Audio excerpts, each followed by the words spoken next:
Gotta love that Donkey Kong jam. What is going on, everyone? It's 5 p.m. Friday. You know what that means. Time for Game Bites, where I'm gonna try to give you an idea of what's going on in the gaming world in a quick bite-sized format as I just spit and splatter saliva over my monitor. Hope everyone is having a good one. Again, you can catch this live on Twitch at The Joyful Mind, 5 p.m. Fridays, or uploaded shortly afterwards on YouTube and wherever podcasts are available. So what's been going on in the gaming world this week? There's some interesting things. There's some things that are kind of, I'm not surprised by that. And then there's some things that I think are, I'm not surprised by, and I may or may not have predicted them a few weeks ago. Not to say anything special about myself, because there isn't, but what is going on in terms of gaming world? Let's start off with consoles. Let's talk about PlayStation 5. As of recent times, the shipment and supply of PlayStation 5 has dramatically increased. According to an article at Game Rant, the likelihood that you're going to be able to get a PS5 this winter holiday is of greater chance than ever before. What does that mean? That means that if you want a PlayStation 5, this might be the time for you to finally get one. It's kind of surprising. The PlayStation 5 has been about 3 years now, and it's still extremely hard to get. At this point in time, it's typically at that point where you could get it at stores, but it's not the case. So I don't know. Do you want a PlayStation 5? Have you been waiting for a PlayStation 5? Did you already get one? Let me know. But it seems like this could be the opportunity for that holiday season where you do get one. It's going to be one of those things where you shouldn't be surprised over the next few months if you walk into a store and you just see one. Might be one of those like impulse buys, or just like, I have the money, I don't have one of these, I should do it. It might be perfect timing too with God of War Ragnarok coming out. I really think that's going to be a big sell for this console experience overall. But it is kind of crazy because it is practically midlife cycle at the point, and it's finally now becoming more available. Now, I will say this, the Xbox Series S has been really available for a good long time. But the Xbox Series X, in a similar way, supply has been going up. It is also more available than ever before. So if those were items or supplies you were waiting to get your hands on, you should be able to do that now. So just giving you a lookout as you go into the next few months. Hey, if you want a PS5, you want an Xbox Series X, again, be able to get your hands on it. Again, also in relation to Sony information, PlayStation 5, there's been some updates to the UI. If you care about Sony UI at all, they use a special feature called the activity card, which is essentially a really unique idea where it could give you insight onto where you are in terms of progressing towards certain things in the game, achievements, all kinds of stuff like that. Again, it largely depends on utilization of the developer. A developer is going to not only have to make a game, but they're also going to have to make unique content for the activity card for it to work.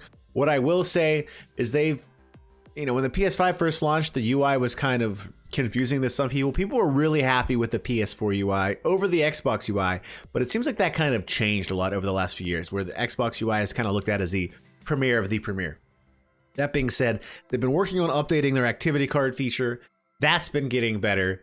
And on top of this, you're now at a point where you can click on those activity cards. You've always been able to do this. You're at a point where you can click on those activity cards and it could kind of launch you right into a moment of the game to get towards that trophy, if possible, if the game would allow it.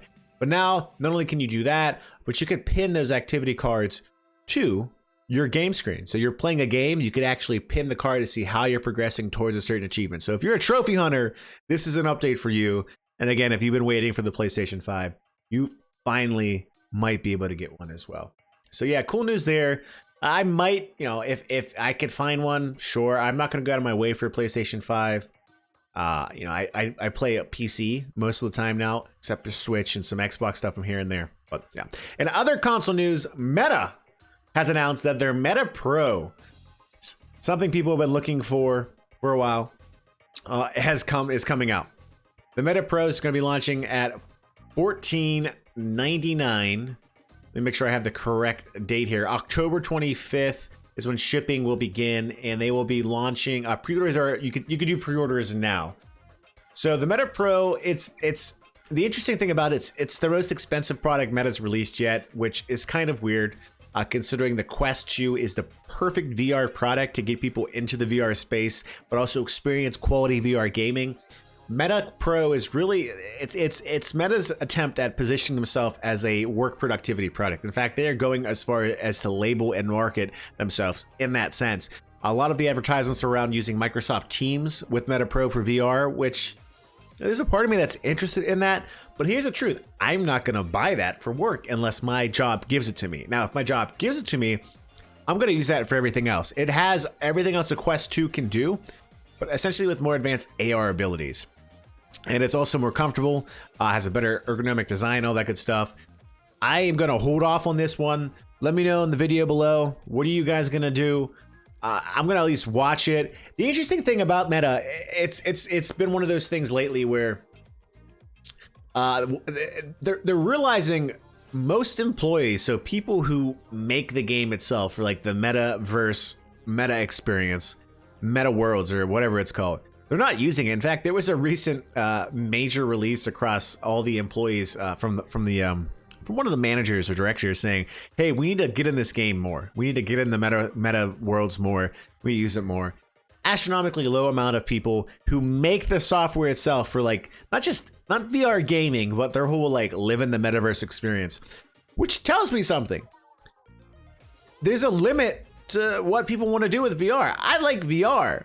I think VR, there's a future for VR, but I don't think people are ready to plug themselves into the matrix like we have just been bombarded with for decades of like cyberpunk type, lore and all that stuff. We're not there yet. I don't know when we're going to be there, but yeah, Meta Pro, I still think the Quest 2 is the biggest potential driver for making that space more. PSVR 2 still, waiting to get a price on that. People aren't sure what the price is going to be, but with the PS5 at $500, with the PSVR 2 potentially being above $500, I just don't know. I still think the Quest 2 is the perfect price point to get people who are VR enthusiasts and just regular old people, I'll try VR, into the market. And that's what you have to do with a console of this nature, any new technology. You want to make it something that's affordable, but also has a quality experience behind it too, which we'll see. In other news, the Switch continues to go gangbusters in Japan, as does Splatoon 3. I believe at this point, Splatoon 3 physical, after the first week in Japan in October, has sold over 3 million copies. With digital, you're close to 6 million, somewhere in the 5 million range. That means roughly 5% of the population of Japan has bought Splatoon 3. To give you an idea of what that looks like for us here, that'd be like if a city like San Francisco all had Splatoon 3. So it's continuing to be one of the fastest selling Switch games in Japan, and I'm curious to see what those numbers are like globally. I think it's going to shatter records. It's going to shatter records, and it's shattering records at the moment. So if you're not playing Splatoon 3, there might be a chance you play it at some point. So that's exciting news for Splatoon 3, but the Switch as well. I believe this past first week of October, PlayStation 5 sold about 5,000 consoles in Japan, Xbox around 1,000. Again, both of those numbers seem to be a lot higher whenever the digital versions of the console are available, but that depends on supply chains. That being said, Nintendo Switch, 50,000 units sold. So the Switch is still, again, going back to what I was just saying about the Quest, not everyone's a gaming enthusiast where they're going to spend lots of money on experience. They want to be able to play something, but play it at a reasonable price. They're not willing to just sink 2,000 hours into a game, but also spend $2,000 on that thing to play the game. And I think that says something right about Nintendo's strategy and why Nintendo rescued the industry in the first place in the late 80s or mid 80s with the Nintendo NES, but also continues to play a very traditional strategy on how to handle the gaming market. So that's cool news there. Again, I'm curious to see what happens after a year of Splatoon 3, if people were still playing it, if it truly becomes more of an esport than Splatoon 2 did. So interesting things with that. Keep your eyes out on it. You won't be surprised if you hear some records being shattered. I wonder what the attachment rate is at this point. Breath of the Wild was over 1. We'll see what this is. Switching gears a little bit, talking about Microsoft. I know I just mentioned sales in Japan, but Microsoft obviously still waiting to close down this giant merger with Activision Blizzard, and most legal institutions on this merger have approved it. I don't think you're seeing much pushback in the US, and really it's the US, it's the European Union. Those are the two major players that are going to have a big sway in things, really. But the UK, and I talked about this on Game Bites a few weeks ago, the UK CMA has actually raised a halt on the merger itself and has been investigating it. And it seems like it's getting a little bit more interesting. So just to give you a little bit of an update, at this point, Microsoft issued a statement to the UK CMA, but ultimately saying, hey, you guys are literally adopting Sony's complaints for your argument against this merger. And we think you're doing that without doing critical research. So again, this is all coming down to something like Call of Duty. Call of Duty, when I first thought about this, I'm like, Call of Duty is a giant moneymaker overall. It's a giant moneymaker. It's one of the most profitable gaming franchises out there, which actually surprised me quite a bit. But it's also one of the best-selling, if not the best-selling games on a PlayStation every year. And I think the argument goes something like this from Sony's perspective, which is, hey, there are actually a lot of people who buy a PlayStation just to play Call of Duty.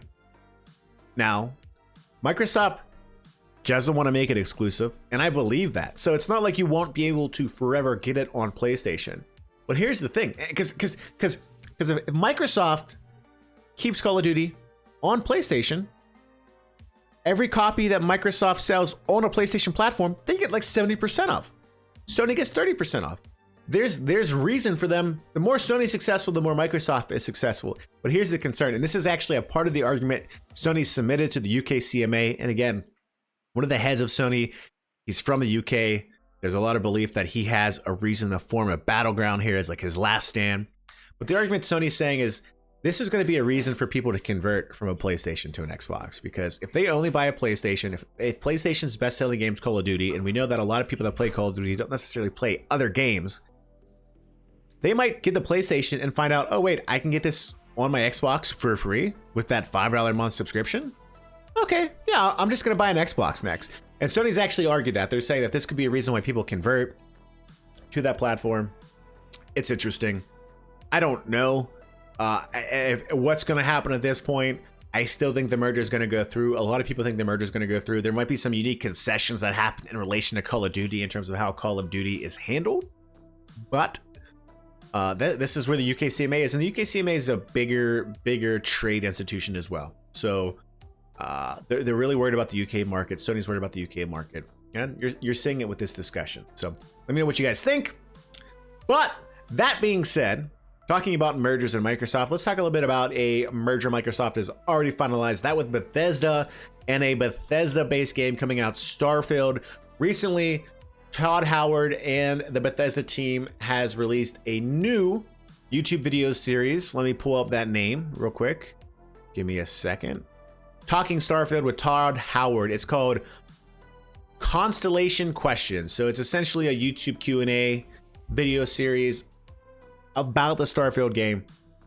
And one of the things that Todd Howard brought up in this most recent video that launched the series was, hey, people keep asking, is Starfield going to be like a hard sci-fi game? What do you mean by that? You know, it can mean a lot of things in the world of literature. Hard or soft fantasy or sci-fi, that means a lot of things. But in terms of this context, he's talking about, is this going to be more of a space simulation? Is this going to be a sci-fi simulation type game? Or is this going to be more of a, you know, I don't want to say arcadey, but more arcadey experience. I'll say it. I don't care. So he came out and ultimately said, hey, we were looking at it in a lot of different perspectives. And one of the things is I was doing research on quantum physics. This is him. I've read stuff about quantum physics, but who knows if I understood it. So he's talking about how they're trying to understand all these things around the criticality and how of space travel, how it works. And they actually had game engines designed to where it was very much where if you weren't doing certain things right, you will run out of gas and you will be stuck dead. And that's it. And they kind of got to this point where they were playing the game this way. And they said, you know what, this isn't fun. Like, we're actually at a point where people are stuck. They can't continue the game because they did X or Y or Z. It was so focused on a hard sci-fi simulation experience that they're like, no, we need to still balance this with playability. And so the same concept is at play with what they did. They essentially didn't make it a limited gas tank type of concept, but ultimately that based on how you are preserving, working on features of your spaceship, such as energy and fuel and all that stuff, essentially indicates a time you can travel feature versus a time to you can't travel anymore feature, which is a way of, again, in the world of gaming, having a ludology that's kind of saying, yes, we're sci-fi, we're traveling, there are limitations to what we're doing, but also making the game fun and playable at the end of the day too. You don't want to go too hard in the resource management perspective of a game isn't meant to literally be a hardcore resource management game. So it's interesting to hear his main emphasis is like, hey, this is a video game. This is a video game first. We're going to be a video game. We're going to have a game that people can have fun with. We want to make sure that's prioritized while still giving you a very rich sci-fi experience that just doesn't ignore science as we know it in the first place too. So I think that's cool. Continuing with the trend of Microsoft potential mergers, at least the last one is a merger. This one is a potential merger. Blizzard game, Overwatch 2. In last week's episode, we covered a lot about what happened with the Overwatch 2 launch, how they worked through that, kind of some of the history of the whole SMS issue and how that's something that's been around for quite a long time. Now, since they fixed a lot of those things and they've got an update out, there's a new issue. And that is something's going on with certain players where Overwatch 2 is making your CPU overwork. They should call it overwork, eh? No, not funny, Mark. Overwatch. Oh, so basically people were experiencing issue where PCs were shutting down. And it was no reason they're playing Overwatch 2. They're in the lobbies, they're in the menus, and their PCs were shutting down. Eventually, there was enough people who were on forums talking about this experience, realizing, you know what? It's because my CPU's overheating. And so people are getting to a point where CPUs are overheating and now the CPUs are shutting down. And here we are. So thankfully, CPUs have that throttle threshold in place. But to me, I wouldn't want to play this game. I was already like, I don't have a rush to play the game. Now I'm like, I'm going to wait. Thankfully, it's only happening on PCs and not on like Switches and Xbox and all that other stuff. But this is very new. I just heard this yesterday on Game Mess Mornings with Jeff Grubb and Giant Bomb. Again, I get a lot of my sources from them. They're great people. Another thing, Ubisoft is working on a co-op PvE shooter. Not really excited about this at all. But it's called Project U, and a video is leaked about it. It's a new co-op robot shooter. You can find more about it online. I don't have much to say. There are certain Ubisoft games that I get excited about, and there are certain games that I could care less about. This seems to be a trend that a lot of companies are trying to do right now on releasing a PvE co-op type game. But they're also saying it's going to be really unique and technologically groundbreaking, yada, yada, yada. But there's a leak around that. Again, it's called Project U. Interesting thing there. But in the world of shooters, continuing after the Overwatch conversation, that's the only other thing I really heard about this week, so it's a good one. Yeah, Project U, crank that soldier boy. In other news, this might be something people in the chat, people in the community are a fan of. The producer of Bravely Default keeps hinting at a remaster. So from a high level point, there was recently a meeting. And at this event, they were celebrating about 10 years of Bravely Default. And they actually showed a trailer of the intro video in a new remastered HD format. And at that point, the producer was kind of, squirrely on it. He's like, I wish I could say more that there's, a remaster coming, but I don't have anything to say at the moment. I can't, essentially. So it's kind of crazy that, again, that game's 10 years old. I never played it. I know the second one came out a few years ago. I've heard good things about those games. I'd like to try it, but if there's going to be a remaster for the first one, I'd probably try it to play that one in the first place. So I imagine you heard something else, but again, they had an entire intro video from the game completely remastered in HD visuals. I wouldn't be surprised if you get that to come out. That's not like company's going to want to use that in some way or another. Again, I think the game was originally made for the 3DX XL, the 3DS. So they're going to take it from an experience that was originally on two different screens into one. Go from there. Now, in other news, this is something I am not surprised at all. In fact, I'm pretty sure I mentioned this on my streams and maybe Game Bites at some point, but this is in relation to what I predicted would happen if the Microsoft Activision merger goes through. I said, you're going to start seeing all these games on Game Pass, and we already know that. That's been confirmed. But you're going to see WoW on consoles. I said this, okay? I said this. Earlier this week, I saw on YouTube Asmongold, big WoW streamer, reacting to something about this. And I looked into it. Apparently this is already potentially in the works. There was a data mine of a recent version of WoW, and they found that they are putting controller support into the game.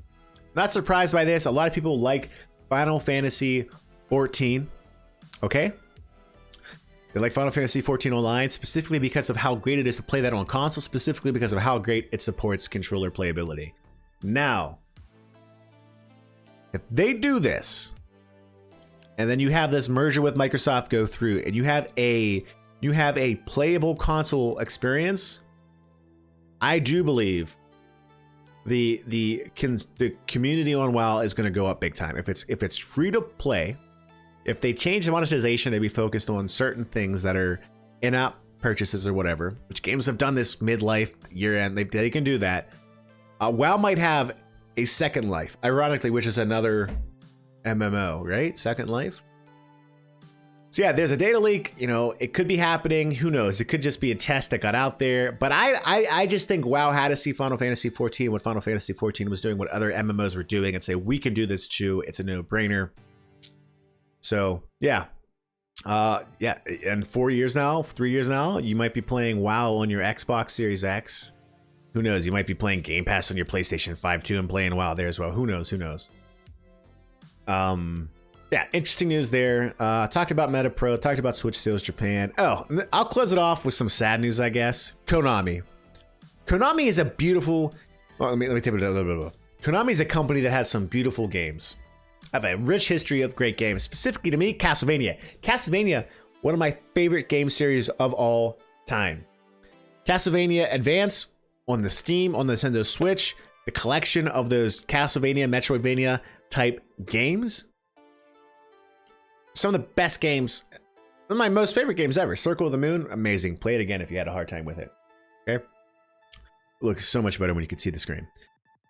So you would hope Konami is going to come out with games, you know, they're remastering games like that. Maybe they're going to announce that, hey, we actually have a new Castlevania coming out. Oh, there's these Silent Hill rumors, they're true. Nothing's been confirmed about that stuff yet. People are hoping for it.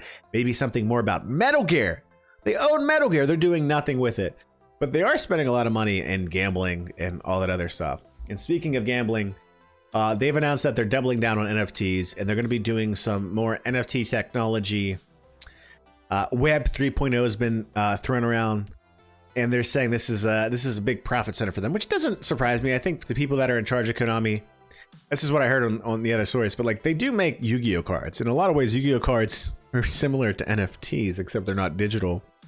But the gimmick behind them is somewhat similar in terms of value in some way, but different in a lot of ways. But I just say that to say they're more focused about making money in this sense. You know, they're going to have Konami slot machines, but before they're going to have a Castlevania release, right? And that makes me sad. But yeah, again, I think it comes down to the fact that they had a launch of some NFT type products a year or so ago, back when NFTs were booming, and they want to do it again, but they want to go into it in a more technological heavy perspective. So they're promising some type of infrastructure, like every company has been. This is similar to any type of trend in the corporate space. People are going to jump on that bandwagon, and it's really out of hopes that they inflate their own value in some sense, but. I mean, my perspective is this: the web boom throughout the 90s, throughout the 2000s, the e-commerce boom. They brought innovation, they brought a lot of change, but they aren't as groundbreaking as some of the other revolutions in technology, like the Industrial Revolution. Man, did that change things! There are still big changes, and I feel like a lot of this NFT Web 3.0 talk is a lot of like we want to get back to the good old days of when technology was this. Like when you went to get an iPhone and you waited at 2 a.m. to get it the next day. You know, no, nowadays you just get the iPhone. Like there's a commodity aspect and a normalization about the hype around this type of technologies, digital technologies and all that stuff. And like I don't think anyone is interested in NFTs, especially gamers. So it just kind of blows my mind. It shows you how out of touch Konami is with the properties they could be working on to where they're putting their time and investment. And that makes me sad. But, you know, it doesn't make me sad. All you beautiful people watching, all you beautiful people listening, all you beautiful people wanting to hang out and watch the streams when we are streaming. I love it. Love all you guys. You guys are kindly appreciated. You guys have been supporting the community for a long, long time. and it's been great. It's been great. It is October 14th, so I will give this shout out. If you see on my socials, I'll post it in the bottom of this video as well on YouTube. If you're on Twitch, you'll see it there. We're running a contest until the 20th of this week. You can get multiple entries to win a copy of Mario Rabbids Sparks of Hope. We'll also be running a contest for next month. I'll also post it in all the videos. I'll also post it on social media and all that stuff too. We'll be giving away a copy of Pokemon Scarlet and a Pokemon Violet. I think I'm going Scarlet. I am going Scarlet. My brother-in-law wants Violet. So again, you guys bring me joy. I appreciate it. I appreciate all your kind time. I appreciate all you guys wanting to be here with this very, very loud and aggressive Italian who loves garlic and olive oil and hummus. You guys are wonderful. You guys are wonderful. Ottershine, thank you for that. That's exclamation contest when you're on Twitch. Okay, everyone. Well, hey, that's it for Games Bites. That's it for the week. I will be back tomorrow morning, bright and early, with some continuation of SWOTAR. And then tomorrow night, Team Lobster Milk is going to be getting back together with the one and only Bellino, and we're going to go in a sweaty in some Fortnite. Shawnee Bird, have a good Friday night. Everyone have a good Friday night. Trekkie, K-Max, Otter, everyone snazzy. True Good, if you're still here. Tomorrow morning, I think 8 a.m. is what I'm shooting for. Yeah. Cynic, have a good Friday. Get some good food. Get some good relaxation in. Enjoy family. Enjoy friends. Just experience life. All right, everyone. All right. Peace. Ciao. God bless. I will be back tomorrow 8 a.m. Adios.